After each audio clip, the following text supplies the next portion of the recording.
Welcome to the podcast here in Pollute Your Soul. Man, it's been a good day. Some more podcasts have been dropping as you've been seeing. We've had more time to do stuff. And be sure to check out the TikTok. We got some clips going on. But let's just get into some interesting shit. Okay. Now, I've been seeing some weird I'm on Craigslist. I'm looking for see if there's a used drum kit. You know what I mean? I'm trying to get into drums. You know what I'm saying? Um, Talked about getting lessons from a local person in a band, and I'm like, all right, you know what I'm saying? Let me find a drum kit. I know I could just buy one, that's expensive, but maybe I could find, try to be a bit more affordable. First off, Craigslist community is fucked. It's got the weirdest shit on it. Okay. And which this is what I'm going to tell you is now deleted. There is an ad for a pregnant gangbang of a pregnant woman 9 months in.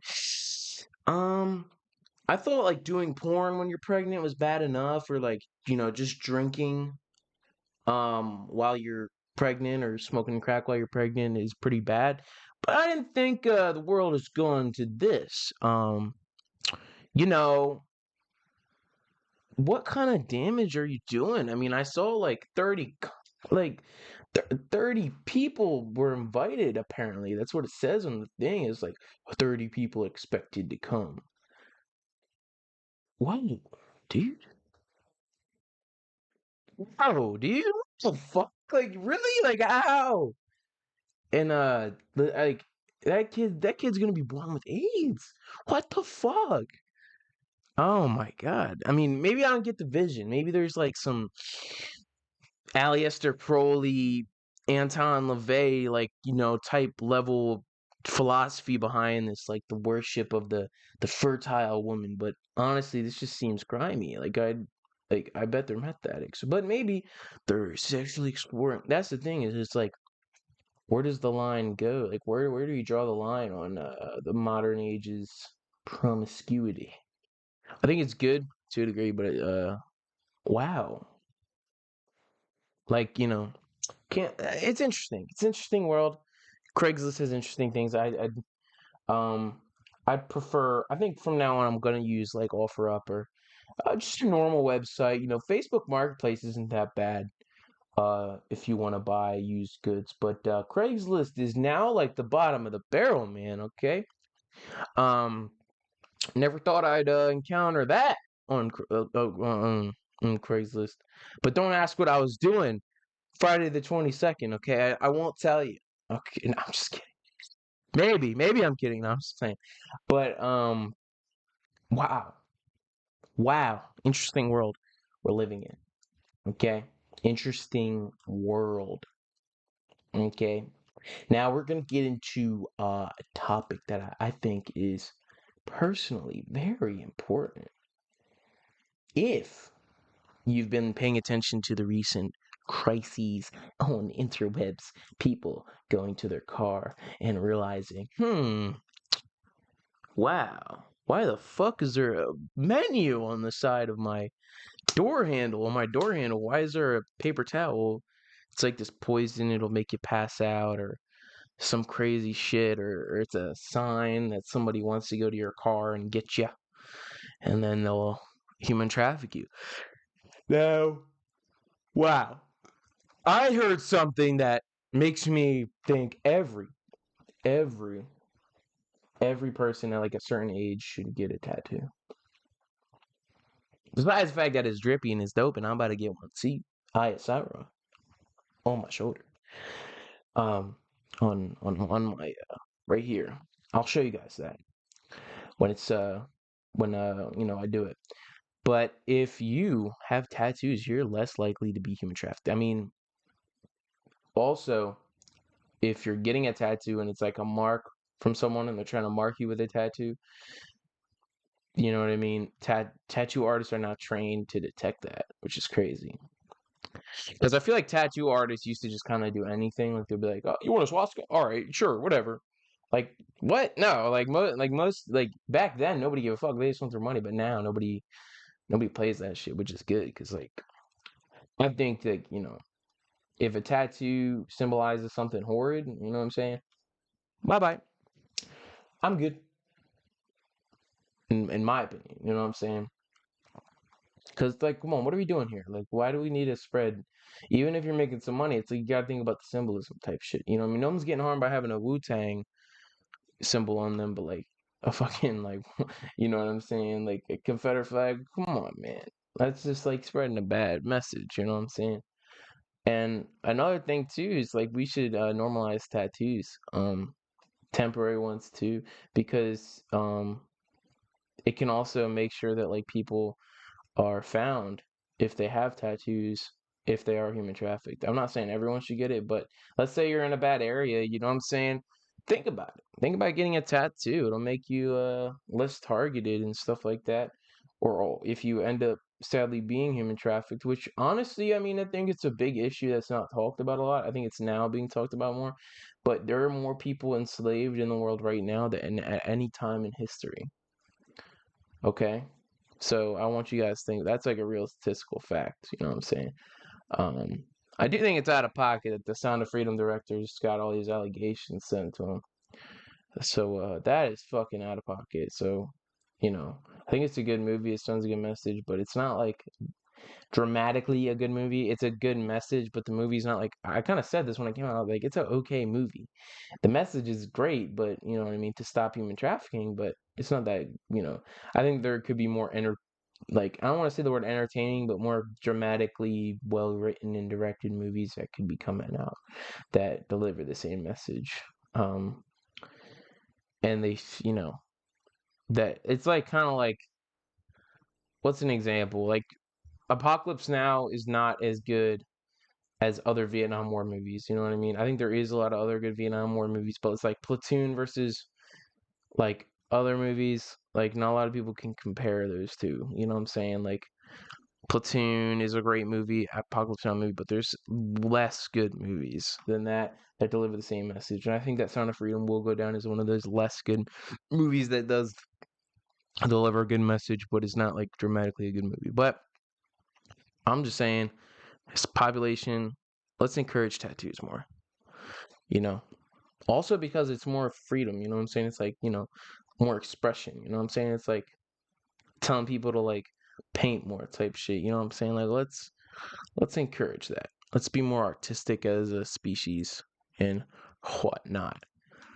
Now, I'm interested about this Napoleon movie that's coming in November, but I do kind of want to talk about the fact that it's like every time I read a synopsis of this shit, it's like, it's about French conqueror Napoleon Bonaparte and Vanessa Kirby as Empress Josephine.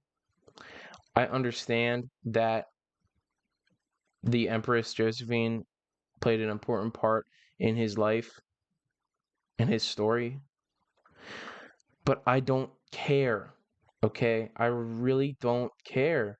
Napoleon is like I want to see the battles that were decisive in how I want to see his revolution. I want to see how he came up in the world.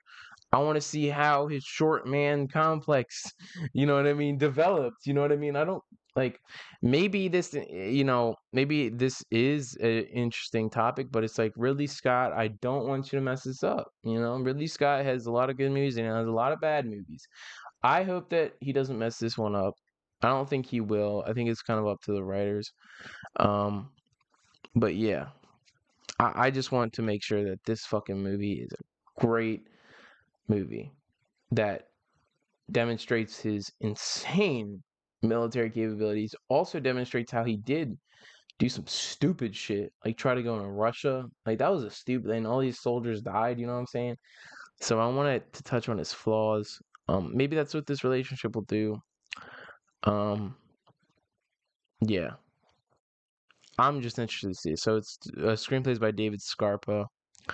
Um, and it comes out around the time as Killers of Flower Moon. I think Killers of Flower Moon is probably going to be like the best movie of this year if it comes out this year. I'm pretty sure it comes out this year.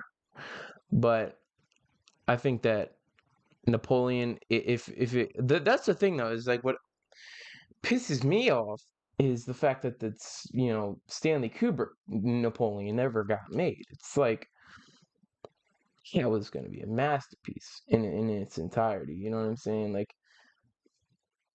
if you watch Barry Lyndon, you imagine fucking Stanley Kubrick put the same energy that he put in Barry Lyndon into a Napoleon movie. And if that Waterloo movie didn't get bad reviews and tank at the box office, we don't want to even like. It's kind of like, why would you remake The Shining? You know what I'm saying? Like, why would you remake um Apocalypse Now? You wouldn't. You know what I mean? We wouldn't be having a Napoleon movie nowadays if Stanley Kubrick had made it back then.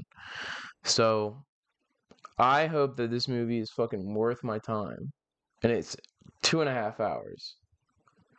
So let's hope that they use that runtime for the best. Okay, that's what I'm saying. That's all. That's all I'm saying. Let me know what you guys think of Napoleon down in the comment section below. If you think it's going to be a good movie, and we will be talking about that on this podcast after everything's out and about. Same with Killers of the Flower Moon, which I know is going to be fucking awesome, because we need more films that highlight the horrible acts done to indigenous peoples of America, because it's been, it should be highlighted more. I mean, like, because we fucked their culture up. We really messed that up. And I think that it's good that this film's coming out.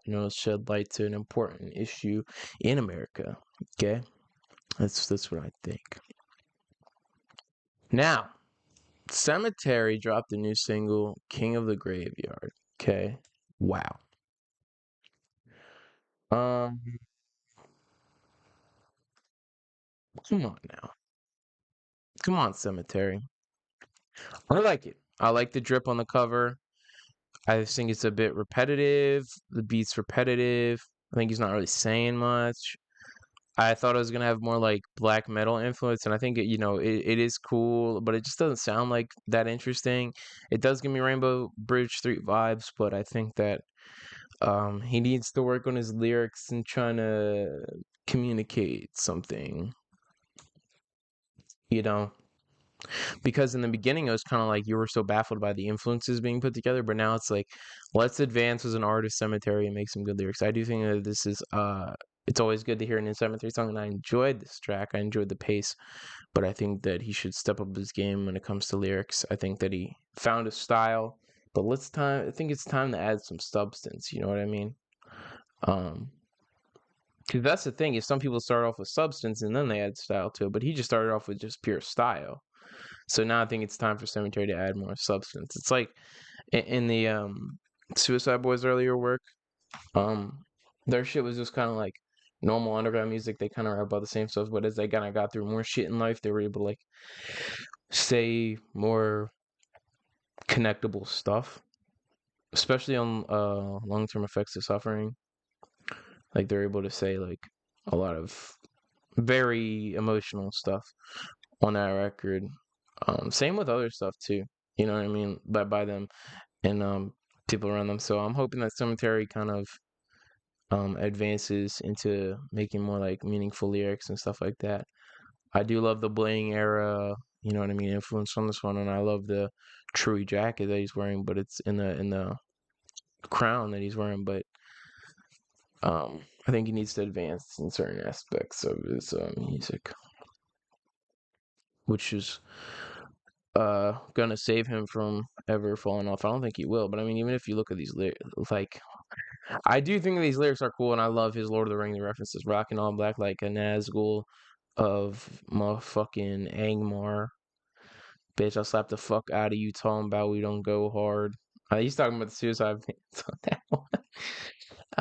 On a mountain in your town, and it's a ritual. Like, you know what I'm saying? It's like, uh, he's saying interesting shit, but it's like, what is he actually saying? Like, there isn't. I think it's good, but it's like, I wish it had more substance. You know what I mean? That's all I really think about this track right here. Um, I think that eventually he'll kind of get better, but I think it comes with time. Like, people gotta understand, he's only like been making music for like what, 4 years? You know what I mean? Slaughterhouse was the second song he ever performed. You know what I mean? It's like he's still very young. You know what I mean? Um, he's only like 23 or some shit. You know what I mean? He's only like 23, 24 type shit. So yeah, we'll see. We'll see what happens. You know what I mean? Yeah.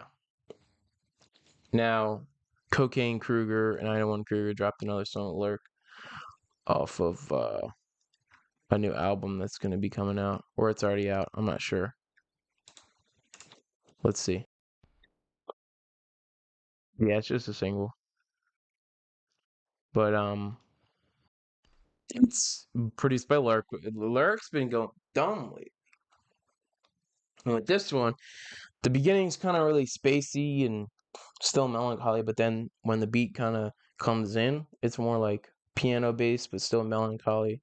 And the lyrics are just, talking about bringing death to anybody, you know what I'm saying? That he's this angel of death and fucking lurking through the fuck. Sorry, I'm with the puns. I'm getting punny, you know what I'm saying? But he's just going dumb with these violent lyrics, and just the way he mixes his vocals are so very sharp. Just um he's been very consistent with his flows and his sound, and he really sounds like none other.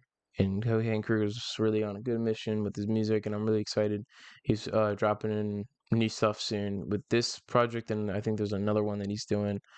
Um, him and Lurk have been at it with the what was that EP called? I just it Body and Soul. Body and Soul, the masterpiece. I just got the tape of that, the cassette of that, and he's been on some crazy shit. I love the imaging of the deer and the lamb or whatever it is, you know what I'm saying? Just the aesthetic that he's going for, it's very interesting, but it sounds still kind of lyrical and stuff like that and menacing. Um, and he's always been on some crazy shit, like just like the mind, his mind's just like a machine gun going 100 miles an hour with these crazy ideas, man. It's just, he says shit I never would have ever thought of in my life, you know what I'm saying? Like, let you decompose by the sun rays. He said that one on a song before. It's just crazy, man. He's just on some fucking awesome shit right there. He's been on a roll. He did the tape in the beginning of the year, and then he did this next one, and then he's fucking dropping two more. You know what I'm saying? Like, fucking 901 Crew been on a roll. You know, you know what I'm saying? I'm putting you on right now. If you never listen to him, you know what I'm saying? Hop on the 901 Kruger bandwagon, because he's a great fucking artist, man. Not like most others, and he's from the 901, so he's authentic. He's about that shit. He don't play around. He's not some imitator, like, you know what I'm saying. I can tell he's really well versed in music, even with the from a while ago, man. Like, even when he was doing stuff with Doom Shop and stuff like that, with he's always been like a very good lyricist and have a great style. Like this one, I would definitely recommend if you want to listen to some old Cocaine Kruger. Check out "Scary Dreams," produced by Level 9. It's a great song and it has a killer sample. And it's like this sample is crazy. It's like the man in your scary dreams, the devil sent me, and it's like this crazily chopped fucking song. It's so good, and definitely I recommend checking that shit out. 901 Kruger. That's a lot of stuff with Snuffer too. Snuffer's known for working with Cemetery, of course. Shouts out to Snuffer, formerly known as Slick Killa. Um, awesome artist right there. And 6 Feet Deep as well. Check out 6 Feet Deep. Money, Space Ghost Perp, is back. And it's not no bullshit, because he actually mixed his vocals well. Yes, it was a snippet from a while ago, but he finally, I guess, finished it, mastered, mix, or whatever he did. The mixing sounds good. You could hear his voice.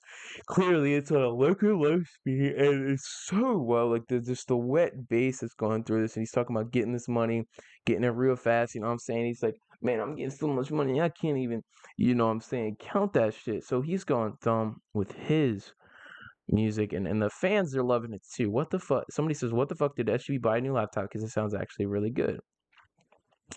And Loco Los producers. Loco Los has been on roll, especially with Trip Jones as well. Everybody's excited that it came out. Berserk's gonna be great. If you want to, see what's coming up next, Berserk is a great leak.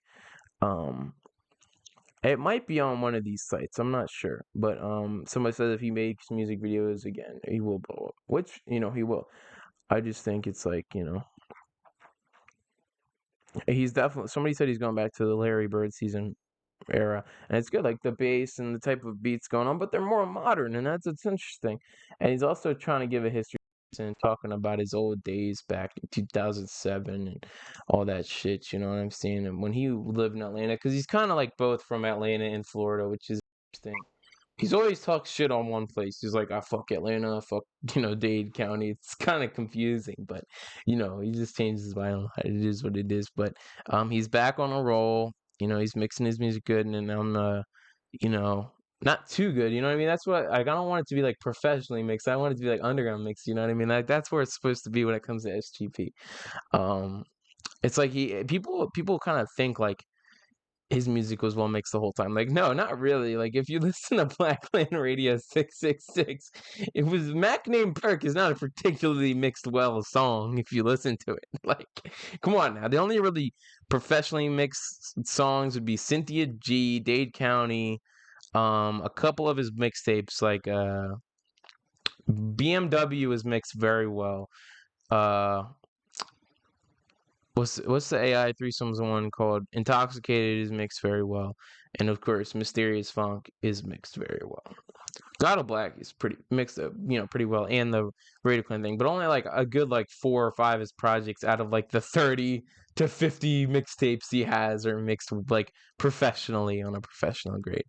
But that's kind of his style, is not good mixing. That's what people kind of get it twisted. Like he's not supposed to be like a mainstream artist. Like he kind of enjoys being on the underground, and it's glad to see that he's back on some awesome shit. He's had a good career. He's been doing it for like over 15, almost 20 years. You know what I'm saying? Like in this shit, like more so 15, but almost 20 if you kind of go back to his older days and stuff like that. But yeah, I'm glad to see that he's on a roll recently with his music, honestly.